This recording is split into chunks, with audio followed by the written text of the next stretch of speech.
Hello दोस्तों, मैं प्रद्युम्न आप सभी का स्वागत करता हूँ PS0009 क्लासेस के एक नए वीडियो लेक्चर में। आज के वीडियो लेक्चर में हम लोग देखने वाले हैं DLED फोर्थ सेमेस्टर में शांति शिक्षा एवं सतत विकास के मॉडल पेपर सोल्यूशन में 2018 का मॉडल पेपर सोल्यूशन। इसके पहले हम लोगों ने शांति शिक्षा में 2016 का मॉडल पेपर सोल्यूशन और इसके साथ ही राजन सीरीज को पूरा कवर कर लिया है। तो अगर अभी तक आपने उन सभी वीडियोस को नहीं देखा है तो चैनल के प्लेलिस्ट में जाके देख लेंगे। चलिए आज का सेशन शुरू करते हैं कि शांति शिक्षा और सतत विकास जो है ये हमारा अष्टम प्रश्न पत्र है, जिसके लिए एग्जाम टाइम में जो है 1 घंटे का समय मिलता है और पूर्णांक जो है 25 को देखने को मिलता है।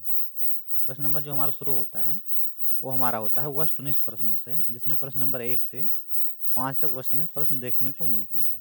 प्रश्न नंबर पहला हमारा है, निम्नांकित में से कौन सा गुण व्यक्तित्व के 5 गुणों में शामिल है। निम्नांकित में से कौन सा गुण है जो व्यक्तित्व के जो है 5 गुणों में शामिल है। ऑप्शन दिया गया है सामाजिकता, एकांत प्रियता, स्वार्थपरता और खुलापन। जैसे व्यक्तित्व के जो 5 गुण हैं उनमें आपका होता है, पहला है बहिर्मुखता, फिर है सहमतता, खुलापन, कर्तव्यनिष्ठा और विक्षिप्तता। तो इसमें हमारा खुलापन दिया गया है, यानी ऑप्शन नंबर डी जो होगा इस प्रश्न का राइट आंसर हो जाएगा। 5 गुण फिर से सुनिए कौन कौन से। तो पहला आपका है बहिर्मुखता, फिर है सहमतता, खुलापन, कर्तव्यनिष्ठा और विक्षिप्तता। ये आपके हैं 5 गुण, ये हैं व्यक्तित्व के 5 गुण। क्वेश्चन नंबर सेकंड है, अनुबंधन का निर्माण होता है। अनुबंधन का निर्माण होता है, ऑप्शन दिया गया है खोज से, प्रभाव के नियम से, अनुकूलन के नियम से या खोज और अनुकूलन के नियम से। तो अगर हम अनुबंधन का निर्माण देखें तो आपका होता है अनुकूलन के नियम से, यानी ऑप्शन नंबर सी जो होगा इसका राइट आंसर हो जाएगा। प्रश्न नंबर 3 है, शांति निकेतन और विश्व भारती की स्थापना की। शांति निकेतन और विश्व भारती की स्थापना की।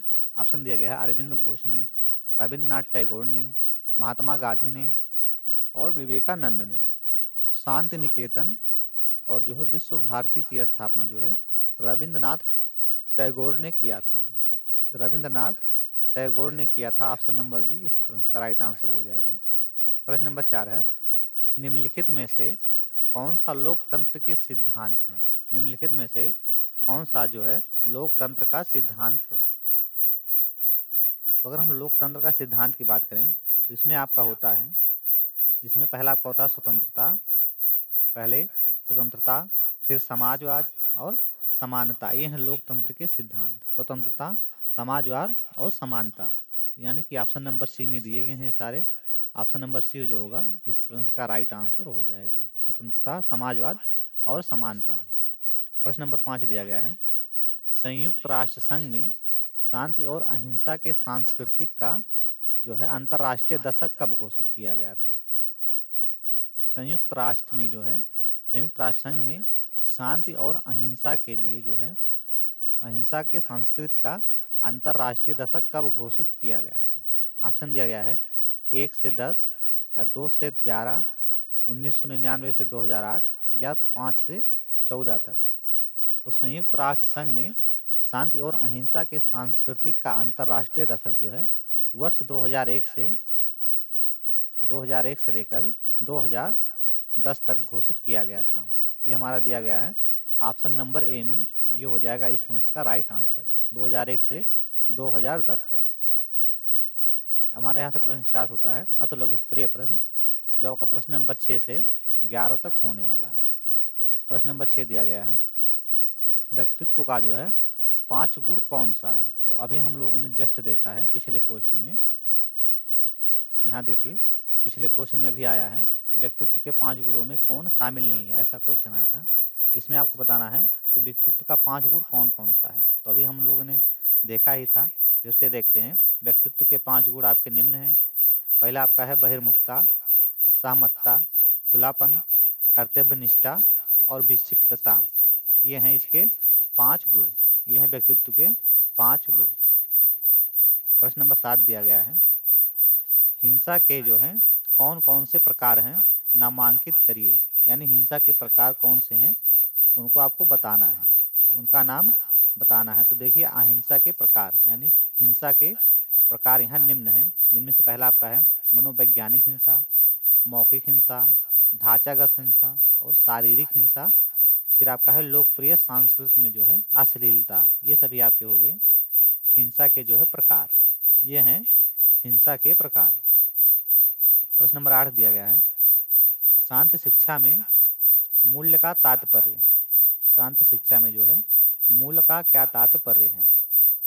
देखिए शांति शिक्षा में मूल का तात्पर्य, तो मूल्य एक ऐसी आचार संहिता है या सद्गुणों का समूह है जिसे व्यक्ति अपनाकर अपने व्यक्तित्व का विकास कर सकता है। मूल्य क्या है? तो यह एक ऐसी आचार संहिता या हम लोग कह सकते हैं सद्गुणों का समूह है जिससे व्यक्ति क्या करता है, अपने व्यक्तित्व का विकास करता है। विश्व बंधुत्व तथा वसुधैव कुटुंबकम जैसे जो है प्राचीन जीवन मूल्य व लोकतंत्रीय मूल्यों से अपने मानव जीवन को जो है चरितार्थ करें, अपने मानव जीवन को चरितार्थ करें। क्वेश्चन नंबर 9 है, योग सूत्र के 8 अंग कौन कौन से हैं? योग सूत्र के जो 8 अंग हैं वे कौन कौन से हैं? तो देखिए इसके 8 अंग में आपका शामिल है, पहला आपका है यम, फिर नियम, आसन, प्राणायाम, प्रत्याहार, धारणा, ध्यान और समाधि। ये हैं इसके जो हैं, ये इसके 8 अंग हैं। यम, नियम, आसन, प्राणायाम, प्रत्याहार, धारणा, ध्यान और समाधि। ये आपके हैं योग के 8 सूत्र। प्रश्न नंबर 10 दिया है, भारत में राष्ट्रीय मानवाधिकार आयोग का गठन कब और किस उद्देश्य से हुआ था?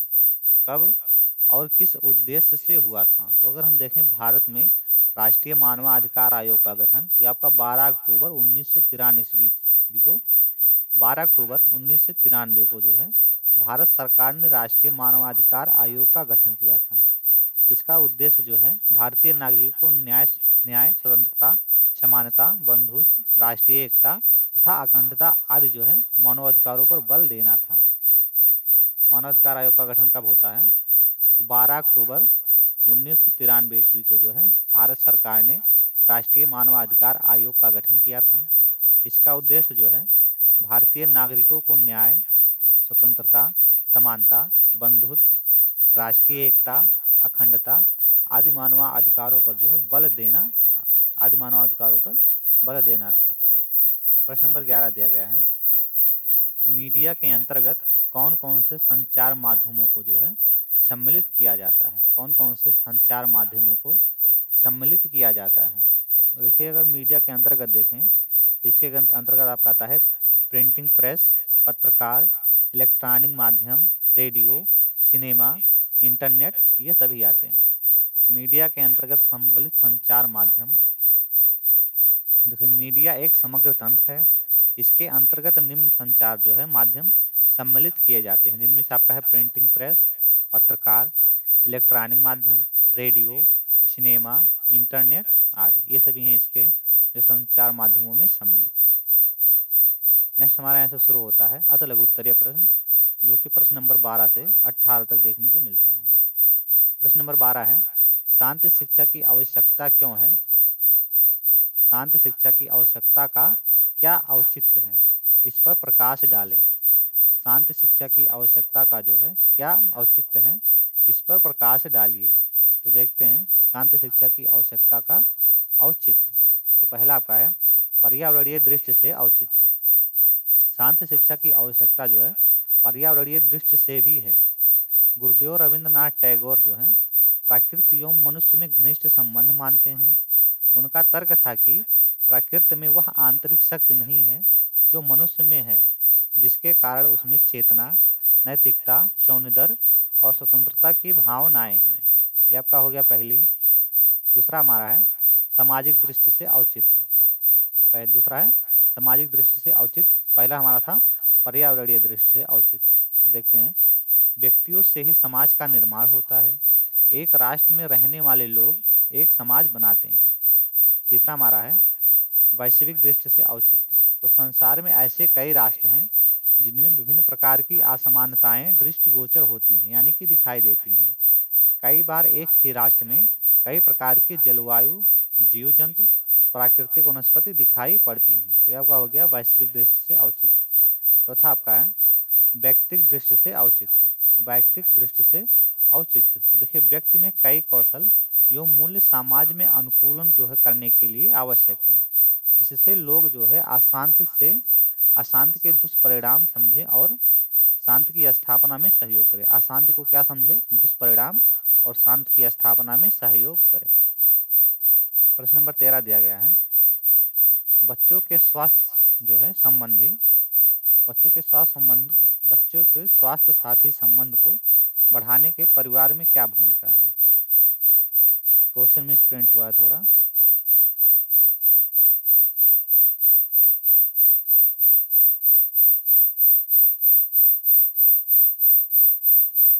बच्चे के स्वास्थ्य साथी संबंध को बढ़ाने के लिए परिवार की क्या भूमिका है?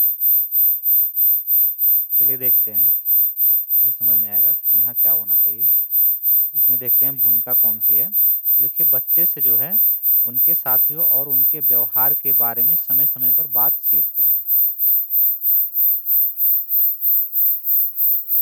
फिर दूसरा दिया गया है, यदि ऐसा प्रतीत हो कि बच्चे का कोई साथी गलत है तो उसे उचित परामर्श दें। यहाँ होगा कि बच्चे के जो है जो साथी संबंध है को जो है पढ़ने, यहाँ पढ़ने होना चाहिए, पढ़ाने के लिए जो है परिवार की क्या भूमिका है। तो ये आपका हो गया, जिनमें से पहला है बच्चे से उनके साथियों और उनके व्यवहार के बारे में समय समय पर बातचीत करें, पहला हो गया। दूसरा है यदि ऐसा प्रतीत हो कि बच्चे का कोई जो है साथी गलत है तो उसे उचित परामर्श दें। आगे है कोई कोई अन्य यदि आपके बच्चे की शिकायत लेकर जाए तो उसे हल्के में नहीं लेना चाहिए। फिर है जब बच्चे अपने साथियों से बात कर रहे हों तो उनके वार्तालाप का निरीक्षण करना चाहिए। फिर है माता पिता को अपने बच्चे के जो है संगे साथियों के विषय में पूर्ण जानकारी रखनी चाहिए। पूर्ण जानकारी जो है ये रखनी चाहिए। प्रश्न नंबर 14 है, अवांछित व्यवहार को हतोत्साहित करने के लिए शिक्षक के रूप में जो रणनीतियां हैं, किन्हीं दो का वर्णन कीजिए। किन्हीं दो का वर्णन कीजिए। तो जिसमें से पहला आपका है पृथकीकरण। तो देखिए पृथकीकरण क्या है? पृथकीकरण अवांछनीय व्यवहार का जो है पता लगाने की दूसरी महत्वपूर्ण रणनीति है। छात्रों के आक्रामक व्यवहार अपनाने पर उन्हें कक्षा में एक दूसरे से अलग बिठाएं। उन सभी बालकों से जो है व्यक्तिगत रूप से वार्ता करें तथा उनके अवांछित व्यवहार को जानने का प्रयास करें। ये हो गया पहला। दूसरा है दूसरा है छात्र का ध्यानपूर्वक निरीक्षण। देखिए शिक्षक को बालक के जो है अवांछित व्यवहार का ध्यानपूर्वक निरीक्षण करना चाहिए तथा उसके व्यवहार का जो है विश्लेषण करके उसके अवांछित व्यवहार के कारणों का पता लगाने का प्रयास करना चाहिए। प्रश्न नंबर 15 है, वैश्वीकरण के जो हैं बाधक तत्व कौन कौन से हैं? वैश्वीकरण के बाधक तत्व कौन कौन से हैं? देखिए अगर वैश्वीकरण के बाधक तत्व हम लोग देखें तो उनमें आपका है राजनीतिक व्यवधान, भाषीय व्यवधान, भौतिक व्यवधान, फिर आपका है धार्मिक एवं सांस्कृतिक व्यवधान और मनोवैज्ञानिक व्यवधान। ये इतने सारे हैं वैश्वीकरण में बाधक। अब इसमें हम थोड़ा डिटेल लेंगे, चलिए देखते हैं। तो पहला आपका था जो राजनीतिक व्यवधान था, ये क्या होता है? तो वैश्वीकरण ने भारत में लोकतंत्र, संघवाद और शासन की कार्यप्रणाली को भी प्रभावित किया है, पहला हो गया। दूसरा है भाषाई व्यवधान है। इसमें क्या होता है? वैश्वीकरण भाषाओं को जो है सकारात्मक और नकारात्मक दोनों तरह से प्रभावित करता है। नकारात्मक प्रभाव में अल्पसंख्यक भाषाओं का जो है नुकसान शामिल है, क्योंकि बहुसंख्यक भाषाएं जो हैं मानक बन जाती हैं। तीसरा है आपका भौतिक व्यवधान। तो वैश्वीकरण में प्रौद्योगिकी के समावेशन के माध्यम से दूरी व यात्रा करने में कमी आई है। सभी मानव जाति के लिए ये लाभ के समान रूप में आवंटन के बजाय स्रोतों के जो है असमान आवंटन को प्रतिबिंबित करता है। आवंटन को प्रतिबिंबित करता है। प्रश्न नंबर 16 है, राष्ट्रीय एकता में बाधक तत्वों का वर्णन कीजिए। राष्ट्रीय एकता में बाधक तत्वों का जो है वर्णन कीजिए। तो देखते हैं कौन से बाधक तत्व हैं। देखिए, राष्ट्रीय एकता में बाधक तत्व। राष्ट्रीय एकता वह विचारधारा है जो देश के सभी नागरिकों को जो है सामंजस्यपूर्ण तथा सहयोगपूर्ण जीवन यापन करने हेतु प्रेरित करती है। जीवन यापन हेतु प्रेरित करती है। अब इसमें देखते हैं बाधक तत्व। तो पहला आपका है प्रांतीयता। तो भारत के प्रांतों में जो है स्वास्थ्य विकासात्मक प्रतिस्पर्धा का अभाव देखने को मिलता है। यह प्रांतीयता की भावना जो है हिंसात्मक आंदोलन व आतंकवाद में जो है परिणत हो सकती है, यानी कि बदल सकती है। नेक्स्ट हमारा दिया है दूसरा सांप्रदायिकता। तो इस देश की एकता के जो है समक्ष सांप्रदायिकता बहुत जो है विकराल समस्या के रूप में उभरी है। जो संप्रदाय हमारी भारतीय सनातन सभ्यता की जो है उदारता से पनपे, वही अलगाववादी जो है दुष्प्रभाव से युक्त हैं। तीसरा दिया गया है राजनीतिक दल। भारतीय परिदृश्य में निहित स्वार्थ वाले संकीर्ण मानसिकता से युक्त जो है राजनीतिक दल अस्तित्व में जो है आ गए हैं। ये हो गया। फिर चौथा हमारा है संचार व्यवस्था। तो संचार के बहुत से साधन अस्तित्व में आए, लेकिन गलत तथ्य संप्रेषण पर रोक की कोई जो है प्रभावी व्यवस्था जो है वह नहीं है। कोई प्रभावी व्यवस्था नहीं है। प्रश्न नंबर 17 हमारा है नैतिक शिक्षा से आप क्या समझते हैं, समझाइए। देखिए, नैतिक शिक्षा क्या होता है? वह शिक्षा प्रक्रिया जिसके माध्यम से जो है लोग दूसरों में नैतिक मूल्यों का संचार करते हैं। यह कार्य घर, विद्यालय, मंदिर, जेल या किसी सामाजिक स्थान में किया जा सकता है। आज ऐसी शिक्षा की आवश्यकता है जो पूरे समाज और देश में जो है नैतिकता उत्पन्न कर सके।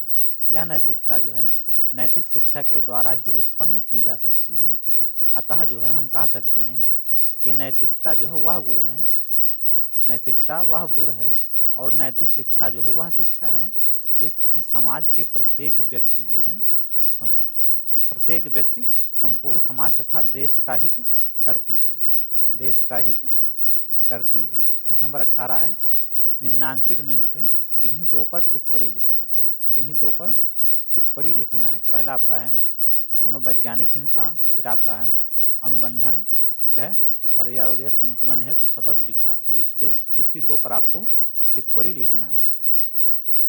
तो देखते हैं पहला आपका है मनोवैज्ञानिक हिंसा। तो कोई भी जो है जानबूझकर किया गया आचरण जो जबरदस्ती या धमकियों के माध्यम से किसी अन्य व्यक्ति की मनोवैज्ञानिक अखंडता को गंभीर रूप से खराब करता है। गंभीर रूप से खराब करता है। कोई भी कार्य जो किसी व्यक्ति को मनोवैज्ञानिक नुकसान पहुंचाता है। मनोवैज्ञानिक हिंसा जबरदस्ती, मानहानि, मौखिक अपमान या उत्पीड़न का रूप ले सकती है। तो हमारा पहला हो गया। पहला हमारा जो था मनोवैज्ञानिक हिंसा, इस पे टिप्पणी हो गई। दूसरा आपका है अनुबंधन। तो अनुबंधन में क्या है? तो अनुबंधन की प्रक्रिया का सिद्धांत जो है ये पावलाव का है। यानी अनुबंधन का सिद्धांत किसने दिया था? तो पावलाव ने दिया था। उनके अनुसार जो है अनुबंधन वह प्रक्रिया है जिसके अंतर्गत एक तटस्थ जो है उद्दीपक या स्वाभाविक उद्दीपक के साथ बार बार प्रस्तुत करने के कारण वह स्वाभाविक उद्दीपक की सभी विशेषताओं को ग्रहण कर लेता है। यानी कि यदि कोई क्रिया आप बार बार कर रहे हैं तो क्या हो जाएगा? वो आपके हैबिट में हो जाएगा। तीसरा हमारा जो था वो था पर्यावरणीय संतुलन है तो सतत विकास। और देखिए सतत विकास जो है वास्तव में साधन संपन्न लोगों की तुलना में जो है साधनहीन लोगों तथा वर्तमान पीढ़ी से अधिक जो है भावी पीढ़ी को महत्व देता है। नियंत्रण, जल प्रबंधन, जलवायु परिवर्तन, स्वच्छ ऊर्जा, समुद्र तटीय पर्यावरण से संबंधित जो है विभिन्न नीतियों के माध्यम से पर्यावरण संरक्षण को प्रोत्साहित किया जा सकता है। प्रोत्साहित किया जा सकता है। आज की वीडियो हमारी यहीं समाप्त होती है। यदि हमारी वीडियो आपको पसंद आई हो तो चैनल को सब्सक्राइब करें और अपने सभी दोस्तों के साथ शेयर करें। मिलते हैं नेक्स्ट वीडियो में। तब तक के लिए जय हिंद।